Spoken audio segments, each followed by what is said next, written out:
To sú oni Pížo a Penda, živé symboly jary. Ide o jednu z podôb tzv. Martenice Baby Marty, ktorú Bulhári poznajú aj ako malú ozdôbku vyrobenú z bielej a červenej priadze či náramok. Biela znamená múdrosť a červená dobré zdravie. Kto vám dá Martenicu, vám praje oboje po celý rok.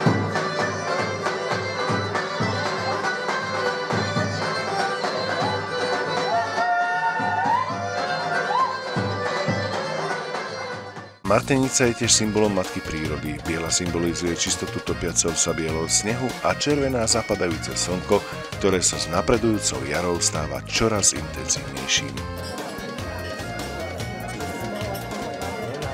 Martenicu tiež dostal každý, kto prišiel na oslavu jary a 147.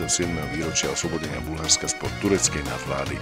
Zorganizoval kultúrny zväz Bulharov a ich priateľov na Slovensku Christo Botev a ako to už býva, bolo veselo.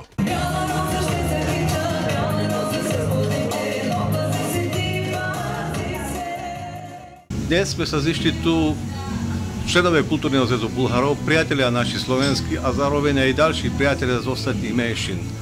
Sme veľmi radi, že počas týchto dní si Bulhári uctievajú tieto sviatky. Je to príjemné takto sa stretávať, spomínať tie naše sviatky bulharské a atmosféra je dobrá, máme živú muziku, zatančené, pospomínané.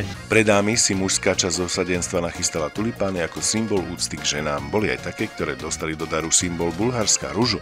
Práve z nej vyrábajú vonný olej, ktorý je základom preslávenej bulharskej kozmetiky. Perfektný večer, som rada, že sme tu znova boli a o rok budeme opäť. Veľmi decentná spoločnosť a tá výzdoba okolo toho. Páčilo sa mi to dobre, ale čo sa mi najviac páčilo, to nemôžem prezradiť. Nezostalo len pri zábave a tanci, prítomní si mohli overiť svoje vedomosti o histórii a súčasnosti Bulharska. Dnešný test bol obohatený o 4 otázky ohľadom Bulharskej ríše a bulharského štátu. Potom zemepisné otázky, ako s ktorými štátmi susedí Bulharsko, ktoré rieky sú v Bulharsku a ktoré ostrovy sú okolo letoviska, kde chodíme. Aktivity kultúrneho zväzu Bulharov a ich priateľov na Slovensku Christo Botev sa týmto nekončia. Po pravoslavných Vianociach vítaní jary ich opäť čaká bohatý program v centre kúpeľnej turistiky Dudince. No a leto bude samozrejme patriť Čiernemu moru a známym letoviskám. Z Bratislavy William Šuška.